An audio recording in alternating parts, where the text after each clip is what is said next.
Salve! Saudara-saudariku umat Katolik. Kali ini Katolik harus tahu menelusuri kisah-kisah historis dan tradisional seputar tempat peristirahatan terakhir 12 Rasul Yesus, bersama Rasul Paulus, yang memainkan peran penting dalam penyebaran awal kekristenan. Meskipun sebagian besar informasinya terkait dengan tradisi, legenda, dan beragam narasi, pada video ini Katolik harus tahu menyajikan teori dan bukti arkeologis yang paling diterima secara luas mengenai di mana tokoh-tokoh kunci ini dimakamkan atau di mana relik mereka dihormati. Dimulai dengan Petrus, pemimpin para rasul, dan diakhiri dengan Paulus, video ini menelusuri perjalanan, kemartiran, dan tempat pemakaman tokoh-tokoh Rasul Kristus ini di berbagai wilayah, termasuk Roma, Yerusalem, Turki, India, Spanyol, dan Italia. Video ini menggarisbawahi pentingnya tempat-tempat ini sebagai tujuan ziarah dan menyoroti bagaimana warisan para rasul ini terus membentuk sejarah dan iman Kristen. Selain itu, di mana relikui-relikui para rasul Yesus ini dimakamkan menjadi salah satu legitimasi tersendiri bahwa Gereja Katolik adalah gereja perdana yang didirikan oleh Kristus sendiri di atas Petrus sang batu karang, sang ketua para rasul. Aku percaya akan Roh Kudus, Gereja Kristus yang kudus, persekutuan para kudus, pengampunan dosa, kebangkitan badan, kehidupan yang kekal.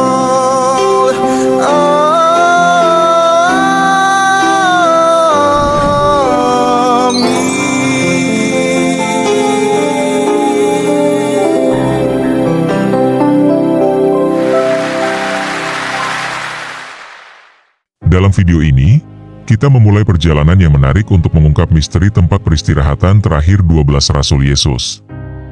Sebelum kita mendalami topik ini, penting untuk diketahui bahwa informasi yang kita miliki tentang tempat peristirahatan terakhir para rasul berakar pada tradisi dan berbagai kisah.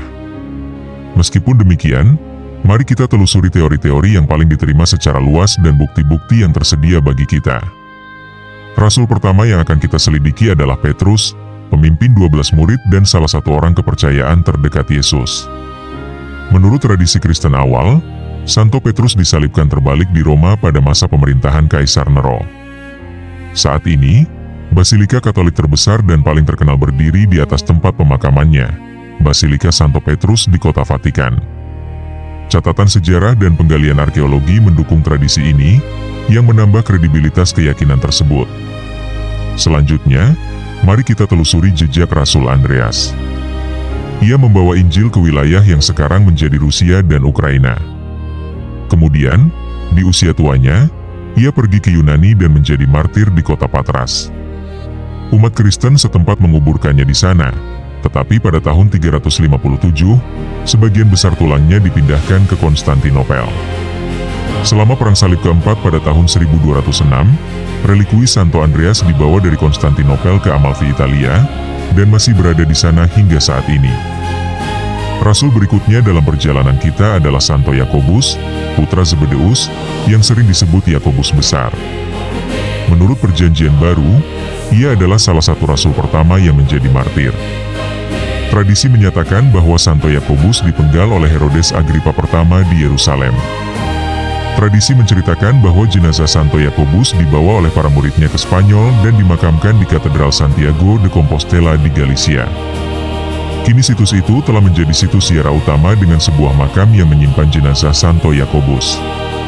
Saudara Santo Yakobus, yang dikenal sebagai Santo Yohanes Penginjil, memiliki tempat khusus dalam tradisi Kristen. Diyakini bahwa ia berumur panjang dan meninggal di Efesus, yang kini menjadi Turki.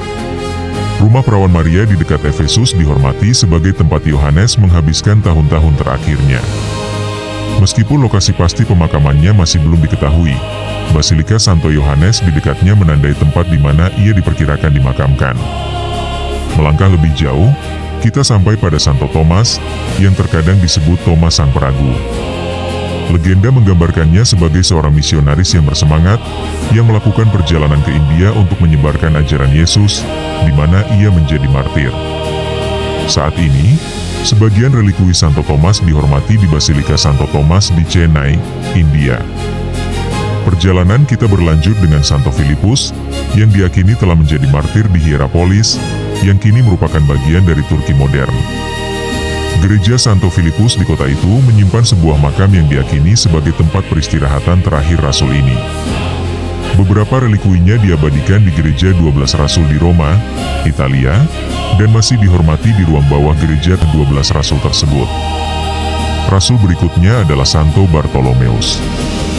Secara tradisional, Santo Bartolomeus dikatakan telah menjadi martir di Armenia pada tahun 80 Masehi.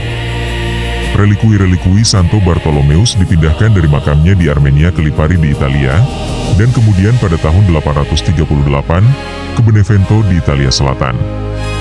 Pada tahun 983, Kaisar Romawi Suci Otto III mendirikan sebuah gereja di Pulau Tiberina di Sungai Tiber di Roma, di mana ia mendedikasikan gereja tersebut untuk Santo Bartolomeus dan menyimpan sebagian relikui sang rasul di sana.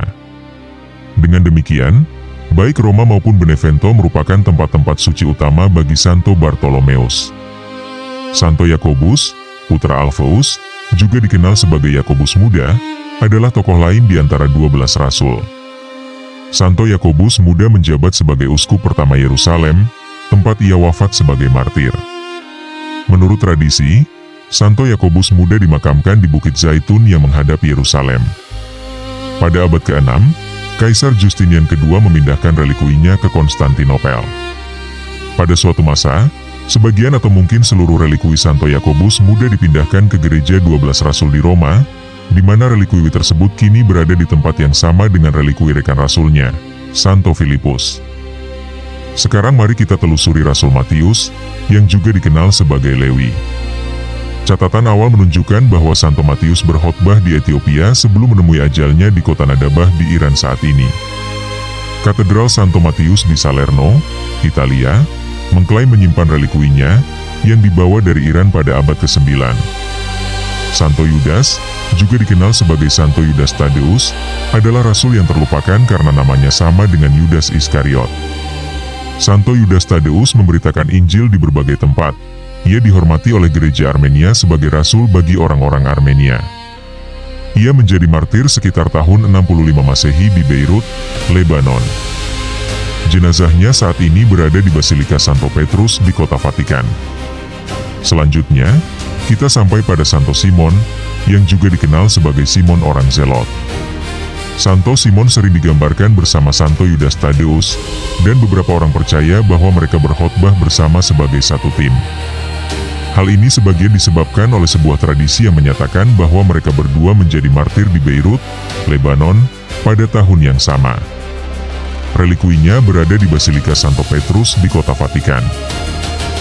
Setelah akhir tragedi Yudas, para rasul yang tersisa merasa perlu untuk menggantikannya. Dalam kitab Kisah Para Rasul, tercatat bahwa Santo Matias dipilih oleh 11 rasul yang masih hidup untuk menggantikan Yudas. Perjanjian Baru tidak memberikan catatan rinci tentang kegiatan Santo Matias atau nasib akhirnya. Namun, konon sekitar tahun 326, Ratu Santa Helena menemukan makam Santo Matias di Yerusalem dan mengirimkan relikuinya kepada umat Kristen di Trier, Jerman. Relikui-relikui tersebut masih dihormati di Basilika Santo Matius di Trier. Tokoh penting lainnya dalam kekristenan awal adalah Rasul Paulus. Meskipun bukan salah satu dari 12 rasul pertama, Santo Paulus memainkan peran penting dalam menyebarkan ajaran Yesus dan membangun komunitas Kristen di seluruh wilayah Mediterania. Tradisi mengatakan bahwa ia dipenggal di Roma pada hari yang sama ketika Santo Petrus disalibkan. Basilika Santo Paulus di luar tembok di Roma, Italia, adalah tempat pemakamannya, dan telah menjadi situs ziarah penting selama berabad-abad. Kisah-kisah ini memberi kita gambaran sekilas tentang dampak mendalam para rasul ini terhadap kekristenan awal dan warisan abadi mereka. Sekian untuk video ini, sampai jumpa lagi. Tuhan Yesus memberkati kita semua. Baiklah, saudara-saudariku umat Katolik. Mari kita menarik beberapa kesimpulan. Pertama, penyaliban dan pemakaman Petrus. Validasi historis dan arkeologis. Petrus, yang dianggap sebagai rasul terkemuka, disalibkan terbalik di bawah pemerintahan Kaisar Nero. Tradisi ini didukung kuat oleh temuan arkeologis di bawah Basilika Santo Petrus yang memperkuat hubungan antara tradisi dan bukti sejarah. Situs ini telah menjadi simbol utama Katolik dan ziarah yang mewakili warisan nyata dari fondasi apostolik gereja. Kedua, karya misionaris Andreas dan gerakan relikui mencerminkan ekspansi Kristen awal. Penyebaran agama Kristen oleh Andreas ke Eropa Timur dan kemartirannya di Yunani menggambarkan jangkauan geografis misi-misi Kristen awal. Pemindahan relikuinya dari Konstantinopel ke Amalfi selama Perang Salib menyoroti bagaimana relikui dihargai dan dipindahkan baik untuk penghormatan agama maupun alasan politik, menunjukkan keterkaitan antara iman dan geopolitik abad pertengahan. Ketiga, kemartiran Yakobus Besar melambangkan penganiayaan dan budaya ziarah Kristen awal. Kemartiran Yakobus Besar dengan pemenggalan kepala di Yerusalem menandai salah satu kematian para rasul paling awal yang terdokumentasi dalam tradisi Kristen. Peziarahan ke makamnya di Santiago de Compostela kemudian mengubah Spanyol menjadi salah satu situs ziarah terpenting dalam agama Kristen, menggambarkan bagaimana narasi kemartiran memicu praktik devosional dan identitas budaya di seluruh Eropa. Keempat, misi Thomas di India menyoroti jangkauan global awal kekristenan. Tradisi bahwa Thomas melakukan perjalanan ke India dan menjadi martir di sana menggarisbawahi globalisasi kekristenan yang sangat awal. Keberadaan relikuinya di Chennai saat ini menegaskan peran India dalam sejarah Kristen yang seringkali terabaikan dalam narasi Barat. Hal ini juga mencerminkan beragam konteks budaya tempat kekristenan berakar. Kelima, relikui Bartolomeus dan peran penerjemahan relikui di Eropa abad pertengahan. Kemartiran Bartolomeus di Armenia dan pemindahan relikuinya ke berbagai lokasi di Italia, termasuk Roma, mencerminkan praktik penerjemahan relikui pada abad pertengahan. Hal ini melayani tujuan devosional sekaligus ambisi politik kota dan penguasa untuk mendapatkan prestise melalui kepemilikan relikui apostolik yang menyoroti dinamika sosial keagamaan pada masa itu.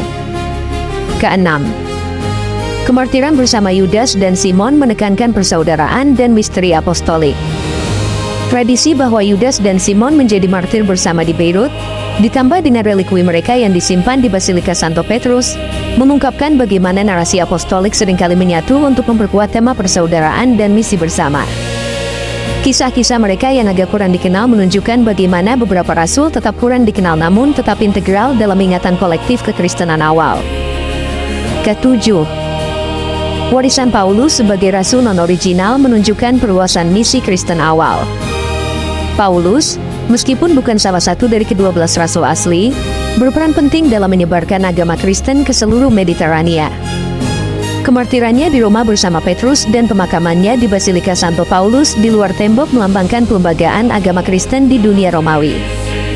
Warisannya sangat penting untuk memahami perkembangan teologis dan misionaris gereja di luar lingkaran para rasul. Jadi saudara-saudariku umat Katolik, kesaksian ini dengan jelas menyampaikan bagaimana tempat peristirahatan terakhir para rasul, baik yang dikonfirmasi maupun yang diterima secara tradisional, berfungsi sebagai penanda penting sejarah, teologi, dan warisan budaya Kristen. Relikui dan situs pemakaman tidak hanya menghormati pengorbanan para rasul tetapi juga bertindak sebagai mata rantai abadi dengan asal-usul agama Kristen, mempengaruhi ziarah, praktik iman, dan kajian sejarah selama berabad-abad. Tuhan Yesus memberkati. Aku percaya akan Roh Kudus, Gereja Kristus yang